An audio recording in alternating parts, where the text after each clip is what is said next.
So for today's video, gagawa tayo ng sumang kuryoso. At ito na yung ating kinudkod na kuryoso na may kasamang malanito na nyug. Kinudkod na ito ni Papa kanina. Tapos ito yung ating dahon, dinaran ko na yun sa apoy at pinunasan para malinis paglagay natin. So mag-add tayo ng ingredients sa ating sumang kuryoso. Yan. So ito na. Lalagyan natin ng, of course, sugar. Tansya-tansya lang yung sweetness. Then, let's add a little bit of salt. And then, imimix natin siya.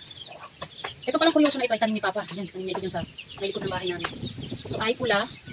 Bakit sinabi pula? Kasi ang tawag pag kulay purple na kuryoso at puti. Mix ito. Kaya maligat itong combination ng kuryoso. So, ayan, hinahalo-halo lang natin. Pag-ampin natin itong halo-halo. Ay! Tapos mo kami. Tapos natin yun. Ano ba yan? Antik.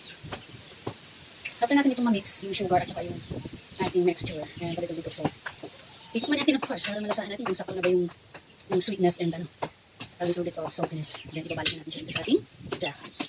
Actually, may video na ako ng kung paano gumawa ng sumang kuryoso. Parang 1 year or 2 years ago, if I'm not mistaken. Of course, dahil nakaisip ulit tayong mag-video ng ating paggawa ng sumang kuryoso para hindi na kayo maghanap ng video. Para fresh for 2025. Ang ating sumang kuryoso 2.0. Ayan, halo na natin siya. Oh, minala yung muscle ko. Tikman natin. A little bit of tastiness. Ano na.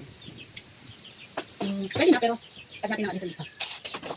Konti lang. Kasi ayaw kong naman too much sweetness. Ayan. Because too much sugar is ano sabi nito. Another round of mixing. Round of applause. Lakas ng hangin. Mahangin today kahapon, hindi masyado. Buti na lang. Kasi kahapon pumunta kami ng Long Beach. Sama ko yung aking lola, si Mamay the Great. Ayan. At ibabalot na natin siya sa dahon.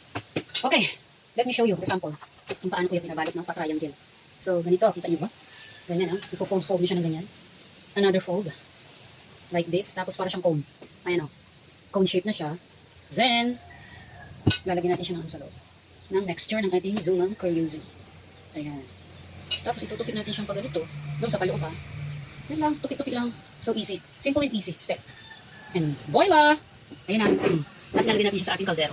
Wait lang. Ito na yung ating kaldero. Dito pala sa loob ng kaldero natin, meron tong sabaw ng itong malanitog na nyug na kinayod ni Papa. Yan, para mas malinamnam yung ating sumang kuryoso. And let me finish the pagbalot and I'll show you when I'm cooking. Okay? So yun na yung ating nilabon na sumang kuryoso. Yan. Medyo konti na yung kanyang tubig. Actually, inalabon ko yan ng 30 to 45 minutes. Then, after, papalamigin muna natin siya. Ayan o. Ang sinabaw ko lang dyan ay yung sabaw nung malanitog na na nyug. Ayan. May ano pa siya, may water pa siya. Mahina naman yung ating ating tubig. May natin siya a few minutes pa. Okay. And we'll be back. Ayan, inahon na natin ang ating sumang kuryoso at ilalagay na natin. Papatulugin lang natin yung excess niyang sabaw. Okay. Ayan ang ating finished product. Yan ang aming lunch. Sumang kuryoso, malisuso ang tawag. With fried squid. Let's eat. Tikiman time na ng ating maligat na sumang kuryoso ito. Look. Sakto lang yung kanyang pa. Sakto lang yung tamis niya. Bago meron pa siyang, malanito. Namaya pa ito pag mas lumabig. Medyo maligang pa siya. Tapos kamatch niya yung crunchy na pusit. Ito yung pusit. So that's it. Enjoy ko muna ang aking lunch. Thank you for watching. Have a blessed day everyone.